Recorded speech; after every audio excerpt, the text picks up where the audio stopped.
पूज्याय राघवेन्द्राय सत्यधर्मरताय च ಸಮಯವಾಗಿ ಹೇಳ್ತಿದ್ದೀರಾ ರಾಘವೇಂದ್ರ ರಾಯರ ಬಗ್ಗೆ ಎಲ್ಲನೂ ತಿಳಿಸ್ಕೊಟ್ರು. ಬಟ್ ಏನು ಗೊತ್ತಾ ಅಮ್ಮ, ಇವಾಗ ಒಂದು ಮಂತ್ರಾಲಯಕ್ಕೆ ಹೋದರೆ ಮಂತ್ರಾಲಯದಲ್ಲಿ ಹೋದ ತಕ್ಷಣ ಒನ್ ಡೇ ಅಲ್ಲಿ ಇರಬೇಕು, ಒಂದು ಬೃಂದಾವನದಲ್ಲೆಲ್ಲ ಓಡಾಡ್ಕೊಂಡಿರ್ಬೇಕು, ದೇವರೊಂದು ಸ್ಮರಣೆ ಮಾಡಬೇಕು, ರಾಘವೇಂದ್ರ ರಾಯರ ಒಂದು ಸ್ಮರಣೆಯನ್ನು ಮಾಡ್ತಾ ಅಲ್ಲೇ ಒಂದಿನ ಕಳಿಬೇಕು ಅಂತಲೂ ಕೂಡ ಹೇಳ್ತಾರೆ. ಸೊ ಇದ್ರ ಬಗ್ಗೆ ಏನು ಹೇಳ್ತೀರಾ? ನೋಡಿ, ಮಂತ್ರಾಲಯಕ್ಕೆ ಹೋಗೋ ಅಂಥವ್ರು ಯಾವಾಗ್ಲೂ ನಿಷ್ಠೆಯಿಂದ ಹೋಗಿ, ಮನೆ ದೇವ್ರಿಗೆ ಕಾಣಿಕೆ ಎತ್ತಿಡಿ, ಖಂಡಿತ ಹೋಗೋಂಥವ್ರು ಒಬ್ಬರನ್ನ ಯಾರಾದರೂ ಫ್ರೆಂಡನ್ನಾಗಲಿ, ಜೊತೆಯಲ್ಲಿ ವೈಫ್ ಆಗಲಿ, ಇಲ್ಲ ಅಣ್ಣ ತಮ್ಮ ಆಗಲಿ, ಅಕ್ಕ ತಂಗಿ ಆಗಲಿ, ಈ ಥರ ಅಮ್ಮ ಅಪ್ಪನಾಗಲಿ ಯಾರನ್ನಾದರೂ ಒಬ್ರನ್ನ ಕರ್ಕೊಂಡೋಗಿ ಅಲ್ಲಿಗೆ ಹೋದ್ಮೇಲೆ ಒಂದೇ ದಿವಸದಲ್ಲಿ, ಇವತ್ತು ಬೆಳಗ್ಗೆ ಹೋಗಿದ್ದೀವಿ ಸಂಜೆವರೆಗೂ ಇದ್ದು ಭಗವಂತನ ದರ್ಶನ ಮಾಡಿಕೊಂಡು ಸಂಜೆನೇ ಹೊರಟು ಬರಬಾರ್ದು. ಅವತ್ತಿನ ದಿವಸ ರಾತ್ರಿ ಖಂಡಿತ ಅಲ್ಲಿ ಸ್ಟೇ ಮಾಡಲೇಬೇಕು. ಯಾಕೆ ಅಂತ ಅಂದರೆ, ಭಗವಂತ ನೋಡಿ ಆ ಸ್ಟೇ ಮಾಡುವಾಗ ಅವರು ಓಡಾಡಿದ್ದಂಥ ಸ್ಥಳ ಮಂತ್ರಾಲಯ, ಅವ್ರು ಇರೋಂಥ ಸ್ಥಳ ಮಂತ್ರಾಲಯ. ಅಲ್ಲಿ ಒಂದು ರಾತ್ರಿ ನಾವು ನಿದ್ದೆ ಮಾಡುವಾಗ ಭಗವಂತನ ಎಲ್ಲೋ ಒಂದು ಜಾಗದಲ್ಲಿ ನಾವು ನಿದ್ದೆ ಮಾಡೋ ಅಂಥ ಟೈಮಲ್ಲಿ ಆ ಭಗವಂತ ನಮಗೆ ದರ್ಶನ ಕೊಡ್ತಾರಂತೆ. ಅದೇ ರೀತಿ ನಮಗೆ ಏನೇ ಆರೋಗ್ಯ ಭಾಗ್ಯದಲ್ಲಿ ಏರುಪೇರಿದ್ರೂ ಸಹ ನಮ್ಮ ದೇಹನ ಹಾಗೆ ಆಶೀರ್ವಾದ ಮಾಡ್ತಾರಂತೆ, ಹೀಲಿಂಗ್ ಮಾಡ್ತಾರಂತೆ. ನೀನು ಚೆನ್ನಾಗಿರು, ನಿನ್ನ ಆರೋಗ್ಯ ಸರಿಯಾಗಲಿ, ನಿನಗೆ ಯಾವ ತೊಂದರೆನೂ ಇರಬಾರ್ದು ಅಂತ ಹೀಲಿಂಗ್ ಮಾಡ್ತಾರಂತೆ. ನೋಡಿ, ಅದು ದೇವತಾ ಹೀಲಿಂಗ್, ಆ ಭಗವಂತನ ದೃಷ್ಟಿಯಿಂದ ಹೀಲಿಂಗ್ ಮಾಡೋ ಅಂಥದ್ದು. ಎಲ್ಲರೂ ಹೇಳ್ತಾರೆ ನಾನು ಹೀಲಿಂಗ್ ಮಾಡ್ತೀನಿ ಅಂತ, ಮಾಡ್ಬೋದೇ ವಿನಃ, ಆದರೆ ಆ ಭಗವಂತನ ಹೀಲಿಂಗ್ ಸಿಗುತ್ತೆ ನೋಡಿ, ಅದೆಷ್ಟು ವಿಶೇಷತೆ ಅಲ್ವೇ. ಹಾಗಾಗಿ ಅಲ್ಲಿ ನಾವು ಒಂದು ದಿನ ರಾತ್ರಿ ಅಲ್ಲಿ ನಿದ್ದೆ ಮಾಡಿದ್ರೆ ಅಷ್ಟು ಪವರ್ಫುಲ್ ಆ ಭೂಮಾದೇವಿಗಿದೆ. ನಮ್ಮ ದೇಹದಲ್ಲಿರೋ ಅಂಗಾಂಗನೂ ಶುದ್ಧ ಆಗುತ್ತಂತೆ. ಅದಕ್ಕೋಸ್ಕರನೇ ಹೋದವರು ತಕ್ಷಣ ತಿರುಗಿ ಬರಬೇಡಿ, ಖಂಡಿತ ಒಂದು ರಾತ್ರಿ ಆದರೂ ಅಲ್ಲಿ ಇದ್ಬಿಟ್ಟು ನೀವು ಮಾರನೇ ದಿವಸ ಭಗವಂತನ ಸೇವೆ ಮಾಡಿಕೊಂಡು ನೀವು ಹೊರಡ್ಬೋದು. ಯಾಕೆ ಅಲ್ಲೊಂದು ರಾತ್ರಿ ಇರಬೇಕು ಅನ್ನೋ ಅವಶ್ಯಕತೆ ಏನಿದೆ ಅಂತ ಅಂದರೆ, ಆ ಭಗವಂತನಲ್ಲಿ ಮಾಂಚಾಲಮ್ಮನವರಾಗಲಿ ರಾಯರಾಗಲಿ ಅವರಿಬ್ಬರಿಂದನೂ ಆಶೀರ್ವಾದ ನಮಗೆ ಸಿಗುತ್ತಂತೆ. ಅದಕ್ಕೋಸ್ಕರ ಒಂದು ಹಸು ಕರುವಾಗಿ ನಮಗೆ ದರ್ಶನ ಕೊಡ್ತಾರೆ. ಇಲ್ಲ ಅಂತಂದರೆ ನಾವು ಯಾರನ್ನ ತುಂಬ ತಾಯಿ ತಂದೆನೇ ಪ್ರೀತಿಸ್ತೀವೋ ಅವ್ರ ರೂಪದಲ್ಲೂ ಸಹ ಬರ್ತಾರೆ. ಅದಕ್ಕೋಸ್ಕರನೇ ಖಂಡಿತ ಒಂದು ರಾತ್ರಿ ಆದರೂ ಅಲ್ಲಿ ನೀವು ನೆಮ್ಮದಿಯಾಗಿ ನಿದ್ದೆ ಮಾಡಿಬಿಟ್ಟು ಮನೆಗೆ ಬನ್ನಿ. ಎಷ್ಟೋ ಜನ ನಾನು ನಿದ್ದೆ ಮಾಡಿದ್ದೇ ಇಲ್ಲ ಅಂತೀರ. ಅಲ್ಲೋಗಿ ಹೊರಗಡೆ ನಿದ್ದೆ ಮಾಡೋ ಅಂಥ ಟೈಮಲ್ಲಿ ನಮ್ಗೆ ಆಗ್ತಾ ಇರೋ ಅಂಥ ದೃಷ್ಟಿಶಕ್ತಿ ಸಹ ಹೋಗುತ್ತೆ. ಗುರುವೇ ಶರಣಂ. ಇವಾಗ ಹೇಳಿದ್ರ ದೇವರ ಒಂದು ಸ್ಮರಣೆ ಮಾಡಬೇಕು, ದೇವರನ್ನೇ ಜಾಸ್ತಿಯಾಗಿ ನಾವು ನಂಬಬೇಕು. ಅವ್ರ ಸ್ಮರಣೆ ಮಾಡಿದ್ರೆ ನಮ್ಗೆ ಒಳ್ಳೇದಾಗುತ್ತೆ. ಯಾವ್ದು ಕೆಲಸ ಮಾಡೋಕ್ಕಿಂತ ಮುಂಚೆ ಅದನ್ನ ಮಾಡಿದ್ರೆ ನಮ್ಗೆ ಎಲ್ಲ ಒಳ್ಳೇದಾಗುತ್ತೆ. ಇನ್ನು ದೇವಸ್ಥಾನಕ್ಕೆ ಹೋಗಿನೇ ನಾವು ದೇವರ ಒಂದು ಸಂಕಲ್ಪ ಮಾಡದೆ ನಾವು ಎಲ್ಲಿರ್ತೀವಿ ಅಲ್ಲಿ ಕುತ್ಕೊಂಡು ಒಂದು ಮನಸ್ಸಲ್ಲೇ ಸ್ಮರಣೆ ಮಾಡಬೇಕು ಅನ್ನೋದು ಕೂಡ ಹೇಳ್ತೀವಿ. ಅದೇ ರೀತಿಯಾಗಿ ಈ ಗಿಳಿ ಭವಿಷ್ಯ ಅಂತ ಕೂಡ ಹೇಳ್ತಾರೆ ಕೆಲವರು. ಗಿಳಿ ಭವಿಷ್ಯ ಕೇಳೋದು ಉತ್ತಮನ ಅಥವಾ ಅಲ್ವಾ? ಕೆಲವೊಬ್ರು ಒಂದು ಗಿಳಿ ಭವಿಷ್ಯ ಅಂದ ತಕ್ಷಣ ಏನೋ ಅದಕ್ಕೆ ಅದರದೇ ಆದಂತ ಒಂದು ಕೆಲವೊಂದು ನಿಯಮಗಳಿದೆ. ಆದ್ರೆ ಕೆಲವೊಬ್ರು ಏನ್ ಮಾಡ್ತಾರೆ, ಡ್ರಿಂಕ್ ಮಾಡಿ ಭವಿಷ್ಯವನ್ನ ಹೇಳ್ತಾರೆ. ಸೊ ಅದು ನಿಜಾನ ಸುಳ್ಳ? ಖಂಡಿತ ಜ್ಯೋತಿಷ್ಯ ಅನ್ನೋದು ನೋಡಿ ವಂಶ ಪಾರಂಪರೆಗೆ ಬರೋ ಅಂಥದ್ದು ಒರಿಜಿನಲ್ ಜ್ಯೋತಿಷ್ಯ. ಅದೇ ರೀತಿ ಎಲ್ಲ ವಿದ್ಯೆಗಳನ್ನ ಕಲ್ತ್ಕೊಂಡು ಬರ್ತಾರೆ. ಸುಮಾರು ಒಂದು 60 ವರ್ಷದಿಂದ 70 ವರ್ಷದಿಂದ ಕಲ್ತ್ಕೊಂಡ್ಬಂದವರು ಅವರು ವಂಶದಲ್ಲಿ ಬರ್ತಾ ಇರ್ತಾರೆ. ಅದೇನು ಅಂತಂದರೆ ಮೂರನೇ ಜನ್ರೇಷನ್, 4ನೇ ಜನ್ರೇಷನ್ನು. ಇವಾಗ ನಾವು 3ನೇವರು 4ನೇವರು, ನಮ್ಮ ತಾತ ನೋಡ್ತಾ ಇದ್ರು, ನಮ್ಮ ಮುತ್ತಾತ ಅದು ಖಂಡಿತ ಬಂದು ಅದನ್ನು ಆ ಕಾಲದಿಂದ ಅವ್ರು ಕಲ್ತ್ಕೊಬಂದು ಹೇಳೋ ಅಂಥದ್ದು ಸರ್ವಿಸ್, ಅದು ಎಕ್ಸ್ಪೀರಿಯನ್ಸ್ ಆಗಿರುತ್ತೆ. ಈಗ ಎಲ್ಲ ಓದ್ಕೊಂಡು ಬಂದು ಹೇಳ್ತಾರೆ, ಅದನ್ನು ಸಹ ತಪ್ಪು ಅಂತ ಹೇಳೋಕ್ಕಾಗಲ್ಲ. ಯಾವಾಗಲೂ ನೋಡಿ, ಜ್ಯೋತಿಷ್ಯ ಯಾವಾಗಲೂ ತಪ್ಪಿರೋದಿಲ್ಲ. ಯಾರೂ ಅದು ಮೂಢನಂಬಿಕೆ ಇಟ್ಕೋಬೇಡಿ. ಒಬ್ಬೊಬ್ಬರೇನೋ ಯಾಮರಿಸ್ಬೋದು, ಯಾರೋ ಒಬ್ಬರಲ್ಲಿ 10 ಜನದಲ್ಲಿ ಒಬ್ಬರು ಯಾಮರಿಸ್ಬೋದು. ಅದಕ್ಕೋಸ್ಕರ ಎಲ್ಲ ಜ್ಯೋತಿಷ್ಯನೂ ತಪ್ಪು ಅಂತ ಅಂದ್ಕೊಳ್ಳೋದು ಭಾರಿ ತಪ್ಪು. ಖಂಡಿತ ಹಾಗೆ ಅನ್ಕೊಬಾರ್ದು. ಎಲ್ಲರೂ ಆ ರೀತಿ ಮಾಡೋದಿಲ್ಲ. ಗಿಳಿ ಜ್ಯೋತಿಷ್ಯ ಇದ್ದಾರೆ, ಹೇಳ್ತಾರೆ, ಅಲ್ಲಲ್ಲೇ ಕೂತ್ಕೊಂಡಿರ್ತಾರೆ, ಹೇಳ್ತಾ ಇರ್ತಾರೆ. ಇವಾಗ ದೇವಸ್ಥಾನದಲ್ಲಿ ಎಲ್ಲಾದರೂ ದೇವಸ್ಥಾನದಲ್ಲಿ ವಿಶೇಷತೆ, ಕ್ಷೇತ್ರಗಳಲ್ಲಿ ವಿಶೇಷತೆ ಇದೆ ಅಂತ ಅಂದ್ರೂ ಸರಿ ಅಲ್ಲಲ್ಲೇ ಕೂತಿರ್ತಾರೆ. ಯಾರ್ಯಾರಿಗೆ ಇಷ್ಟ ಬೇಕೋ ಅವ್ರವ್ರು ಹೋಗಿ ಕೇಳ್ತಾ ಇರ್ತಾರೆ. ಅವ್ರು ಏನು ಅಂತ ಅಂದರೆ ಹಣಕ್ಕೋಸ್ಕರ ಹೇಳ್ತಾರ ಅಥವಾ ಗುಣಕ್ಕೋಸ್ಕರ ಹೇಳ್ತಾರ ಅಥವಾ ನಮ್ಮ ಲೈಫ್ ಬಗ್ಗೆ ಖಂಡಿತ ಹೇಳ್ತಾರ ಅನ್ನೋದಿದ್ರೆ, ಅದರಲ್ಲೂ ಸಹ 10 ಜನ ಕೂತಿದ್ದಾರೆ ಅಂದರೆ ಒಬ್ಬರಲ್ಲಿ ಯಾರೋ ಒಬ್ಬರಲ್ಲಿ ನಿಜಾಂಶ ಇದ್ದೇ ಇರುತ್ತೆ. ಆ ನಿಜಾಂಶನ ಒಬ್ರಿಗೆ ಹೇಳ್ತಾ ಇದ್ದಾರೆ, ಹೇಳೋದೆಲ್ಲ ಸತ್ಯನೇ ಅಂತ ಅನ್ಸೋರು ಖಂಡಿತ ಅದು ನಂಬೋದು. ಇವ್ರು ಹೇಳೋದೆಲ್ಲ ಸುಮ್ಮನೆ ಬೂಟಾಟಿಕೆ ಅಂತ ಅಂದ್ಕೊಳ್ಳೋರು ಸಹ ಅದು ನಂಬ್ದಿರ ಇರ್ಬೋದು. ಅದನ್ನು ಸಹ ಹೊಟ್ಟೆ ಪಾಡಿಗೋಸ್ಕರ ಮಾಡೋ ಅಂಥದ್ದು. ಅದು ಸತ್ಯನಾ ಅಸತ್ಯನಾ ಅಂತ ಅನ್ನೋದು ಅವ್ರು ಹೇಳೋದ್ರ ಬಗ್ಗೆನೇ ಡಿಪೆಂಡ್ ಆಗುತ್ತೆ ವಿನಃ ನಾವು ಅದನ್ನು ಹೇಳ್ಬಾರ್ದು ಖಂಡಿತ. ಯಾಕೆ ಅಂತ ಅಂದರೆ ಜ್ಯೋತಿಷ್ಯರಿಗೆ ಅವ್ರನ್ನ ಹೋಲಿಸ್ಬಾರ್ದು.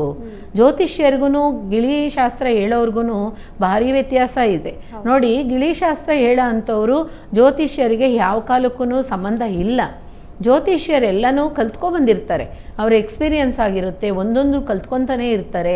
ಅದೇ ರೀತಿ ರಾಶಿ ನಕ್ಷತ್ರ ಬಗ್ಗೆ ಎಲ್ಲನೂ ಹೇಳ್ತಾರೆ ಅಂದರೆ ಅದು ಸುಳ್ಳಲ್ಲ ಖಂಡಿತ. ನಂಬಿ ಅದನ್ನು ನಾನು ಹೇಳಲ್ಲ ಅನ್ನೋದಕ್ಕೋಸ್ಕರ ಅದು ಹೇಳೋದು ಸುಳ್ಳು ಅಂತ ಹೇಳಬಾರ್ದು.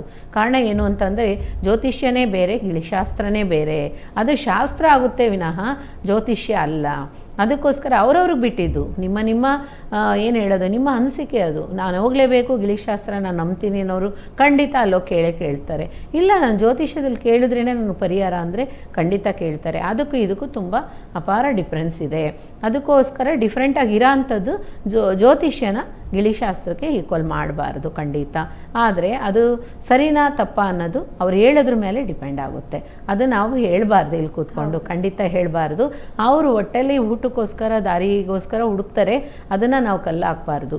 ಅವ್ರವ್ರಿಗೆ ಬಿಟ್ಟಿದ್ದು. ಇವಾಗ ನಾನು ಏನು ಚೂಸ್ ಮಾಡ್ಕೊತೀನೋ ಅದು ನನ್ನ ಚೂಸಿಂಗ್ ಅಷ್ಟೇ ವಿನಃ ನಾವು ಅದು ತಪ್ಪು ಅಂತ ಹೇಳಬಾರ್ದು. ಎಸ್ ಅಮ್ಮ, ಇವಾಗ ಹೇಳ್ತಾ ಇದ್ದೀರಾ ಜ್ಯೋತಿಷದ ಬಗ್ಗೆ ನಾನು ಹೇಳೋದು ಇಲ್ಲ, ಅದ್ರ ಬಗ್ಗೆ ಸುಳ್ಳು ಅಂತೂ ನಾನು ಹೇಳೋದಿಲ್ಲ. ಆದರೆ ನಿಮ್ಮ ಬಗ್ಗೆ ಕೇಳ್ಪಟ್ಟಾಗ ಒಂದು ಮಾಹಿತಿ ಪ್ರಕಾರ ನೀವು ಅವರ ಮುಖವನ್ನು ನೋಡಿದ ತಕ್ಷಣವೇ ಅವರ ಬಗ್ಗೆ ಹೇಳ್ತೀರಂತೆ, ಅದನ್ನು ನಿಜ ಅಂದ್ಕೊಂಡಿದ್ದೀವಿ. ಆದರೆ ನೀವು ಜ್ಯೋತಿಷವನ್ನು ಯಾಕೆ ಹೇಳೋದಿಲ್ಲ? ಮುಖ ನೋಡ್ಕೊಂಡು ಹೇಳ್ತೀರಂದ್ರೆ ನಿಮ್ಮಲ್ಲಿ ಒಂದು ಏನೋ ಅದರ ಒಂದು ಅಂದರೆ ಮಹಿಮೆ ಇರ್ಬೋದಲ್ವಾ ನಿಮ್ಮ ಹತ್ರ? ಅದು ಏನಿದೆ ಅಂತ ನಮ್ಮ ಜೊತೆ ಹಂಚ್ಕೋಬೋದಾ? ನೋಡಿ, ನನ್ನ ರಾಯರು ನನಗೆ ಸಿಕ್ಕಿದಂಥ ಟೈಮಲ್ಲಿ ನನಗೆ ಯಾವ ಕಾರಣಕ್ಕೂ ಸರಿ, ನೀನು ನಂಬಬೇಕು, ನಿನ್ನ ತಾಯಿ ತಂದೆ ಮೇಲೆ ನಂಬಿಕೆ ಇಡಬೇಕು. ಅದೇ ರೀತಿ ನನಗೆ ಒಂದು ಮಂತ್ರನ ಹೇಳ್ತಾರೆ ಭಗವಂತ ಕೈ ಇಟ್ಟು.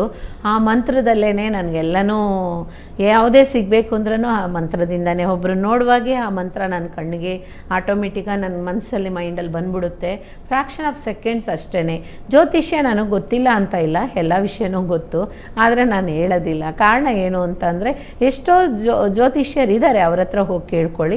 ನಾನು ಹೇಳೋದು ಎಲ್ಲನೂ ನಮ್ಮ ರಾಯರ ಮಹಿಮೆಯಿಂದನೇ, ಎಲ್ಲ ರಾಯರ ಅನುಗ್ರಹದಿಂದನೇ, ಆಶೀರ್ವಾದದಿಂದನೇ, ಅವರ ಸಂಕಲ್ಪದಿಂದನೇ, ಅವ್ರ ಕಟ್ಟಳೆಯಿಂದನೇ ಸಹ. ಅವ್ರ ಕಟ್ಟಳೆ ಮೀರಿ ನಾನು ಜ್ಯೋತಿಷ್ಯ ಹೇಳಲ್ಲ. ಅವ್ರಿಗೆ ನನಗೆ ಕೊಟ್ಟಿರೋ ಅಂಥ ಒಂದು ಕಟ್ಟಳೆ ಕೊಟ್ಟಿದ್ದಾರೆ, ಅದನ್ನು ಮೀರಿ ನಾನು ಜ್ಯೋತಿಷ್ಯ ಹೇಳೋದಿಲ್ಲ. ಅದಕ್ಕೋಸ್ಕರ ಆ ಕಟ್ಟಳೆಗೆ ನಾನು ಕಟ್ಪಟ್ಕೊಂಡು ನಾನಿದ್ದೀನಿ ಅಷ್ಟೇ ವಿನಃ ಹೇಳ್ಬಾರ್ದು ಅಂತ ಅಲ್ಲ. ತುಂಬಾ ಹುಷಾರಿಲ್ಲ ಅಥವಾ ಡೆಲಿವರಿ ಟೈಮಲ್ಲಿ ಪ್ರಾಬ್ಲಮ್ ಆಗ್ತಾ ಇದೆ ಅನ್ನೋರಿಗೆ ಮಾತ್ರನೇ ಸೂಕ್ಷ್ಮ ಹೇಳ್ತೀನಿ ವಿನಃ ಮತ್ತೆ ನಾನು ಹೇಳೋದಿಲ್ಲ. ನನಗೆ ರಾಘವೇಂದ್ರ ಸ್ವಾಮಿ ದಾರಿ ತೋರಿಸ್ತಾನೆ ಇರ್ತಾರೆ, ಇದು ಇದು ಇದು ಇದು ಅಂತ. ಅದಕ್ಕೆ ಮೀರಿ ಏನು ಬೇಕಾಗಿದೆ? ಖಂಡಿತ ನನಗೆ ಬೇಕಾಗಿಲ್ಲ. ಹೇಳೋ ಅಂಥವ್ರು ಖಂಡಿತ ಹೋಗಿ ನೋಡಿ. ಎಲ್ಲ ಜ್ಯೋತಿಷ್ಯನೂ ತಪ್ಪಾಗೋದಿಲ್ಲ, ಎಲ್ಲ ಜ್ಯೋತಿಷ್ಯರು ಸುಳ್ಳಲ್ಲ. ಯಾರು ಜ್ಯೋತಿಷ್ಯರು ಸುಳ್ಳಲ್ಲ, ಎಲ್ಲನೂ ಸತ್ಯನೇ. ಖಂಡಿತ ಹೋಗಿ ಕೇಳ್ಕೊಳ್ಳಿ. ನಿಮಗೆ ಅನುಗುಣವಾಗಿ ಏನು ಒಳ್ಳೆಯದು ಅನಿಸುತ್ತೋ ಅದನ್ನು ಮಾಡಿ. ಇದು ಮಾಡಬಾರ್ದು ಅನ್ನೋದು ಅನಿಸೋದನ್ನು ನೀವು ಮಾಡಬೇಡಿ ಖಂಡಿತ. ಎಸ್ ಅಮ್ಮ, ಇವಾಗ ನಾವು ಕೇಳೋ ಪ್ರಕಾರ ದೇವರನ್ನ ಸ್ಮರಿಸೋ ಎಲ್ಲ ದೇವರನ್ನ ಒಟ್ಟಿಗೆ ಆಗಿ ಒಂದು ಆಶೀರ್ವಾದ ಪಡೆಯೋದಂದ್ರೆ ಗೋಮಾತೆಯಲ್ಲಿ. ನಾವು ಗೋಮಾತೆಯನ್ನ ನಮಸ್ಕಾರ ಮಾಡಿದ್ರೆ ಸಾಕು, ಮುಕ್ಕೋಟಿ ದೇವರ ಒಂದು ಆಶೀರ್ವಾದವನ್ನ ಪಡೆದ ಹಾಗೇನೆ ಪಡೆದಿರ್ತೀವಿ. ಸೊ ಇದ್ರ ಬಗ್ಗೆ ಹೇಳ್ಬೇಕಾದ್ರೆ ನಾವು ಈ ದಿನ ದುರ್ಗಾ ದೇವಿಯನ್ನ ಯಾವ ದಿನ ಪೂಜೆ ಅಂದ್ರೆ ನಮ್ಮಲ್ಲಿ ಮುಕ್ಕೋಟಿ ದೇವರಿದ್ದಾರೆ, ಆದ್ರೆ ನಮ್ಮಲ್ಲಿ ವಾರಗಳ ಪ್ರಕಾರ ದೇವರನ್ನ ಸ್ಮರಣೆ ಮಾಡ್ತೀವಿ. ಯಾವ ವಾರ ಈ ದೇವರನ್ನ ಪೂಜೆ ಮಾಡಿದ್ರೆ ಒಳ್ಳೇದಾಗುತ್ತೆ, ಶುಭ ಆಗುತ್ತೆ ಖಂಡಿತ ಅನ್ನೋದು ನಮಗೆ ತಿಳಿಸ್ಕೊಡಿ. ಪೂಜ್ಯಾಯ ರಾಘವೇಂದ್ರಾಯ ಸತ್ಯಧರ್ಮರತಾಯ ಚ ಭಜತಾಂ ಕಲ್ಪವೃಕ್ಷಾಯ ನಮತಾಂ ಕಾಮಧೇನವೇ. ಗುರು ರಾಘವೇಂದ್ರ ಸ್ವಾಮಿ ಅನುಗ್ರಹ ಸದಾಕಾಲ ನಮಗೂ ಇರಬೇಕು, ಎಲ್ರಿಗೂ ಇರಬೇಕು. ನೋಡಿ, ಆ ಗೋಮಾತನ ಪೂಜೆ ಮಾಡೋದ್ರಿಂದ ನಮಗೇನು ಶ್ರೇಷ್ಠ ಅಂದರೆ ಫಸ್ಟ್ ಬರೋ ಅಂಥದ್ದು ತಾಯಿ ತಂದೆ ಶಾಪ ನೀಗುತ್ತೆ ಫಸ್ಟು. ಅದೇ ರೀತಿ ಯಾರು ಮುನ್ನೋರುಗಳಿದ್ರೋ ಅವ್ರ ಶಾಪಗಳನ್ನೆಲ್ಲನೂ ದೂರ ಮಾಡುತ್ತಂತೆ.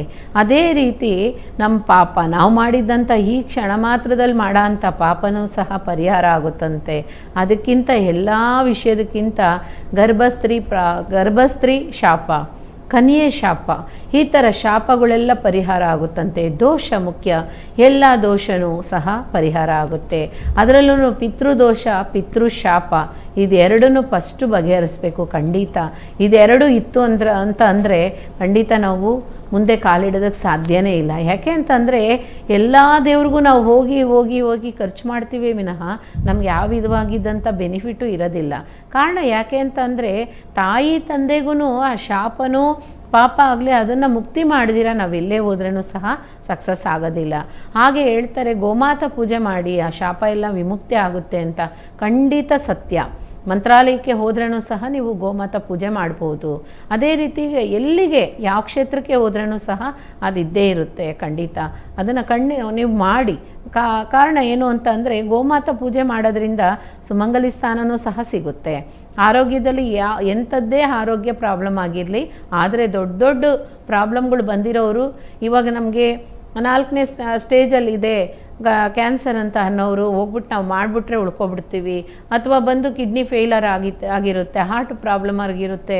ಈ ಥರ ಸ್ಟೇಜ್ ಚೇಂಜ್ ಆಗ್ತಾ ನೀವು ಯಾವ ಫಲ ಪೂಜೆಗಳು ಮಾಡಿದ್ರೇನೋ ಅದರಲ್ಲಿ ಫಲ ಇರೋದಿಲ್ಲ. ಯಾವ ದೇವ್ರಿಗೆ ಪೂಜೆ ಮಾಡಿದ್ರೇನು ಫಲ ಇರೋದಿಲ್ಲ ಖಂಡಿತ. ಯಾಕೆ ಅಂತಂದರೆ ದೇಹದಲ್ಲಿರೋ ಅಂಥ ಅಂಗಾಂಗನೂ ಒಂದು ಕಷ್ಟದಲ್ಲಿ ನರಳುತ್ತಾ ಇರುತ್ತೆ.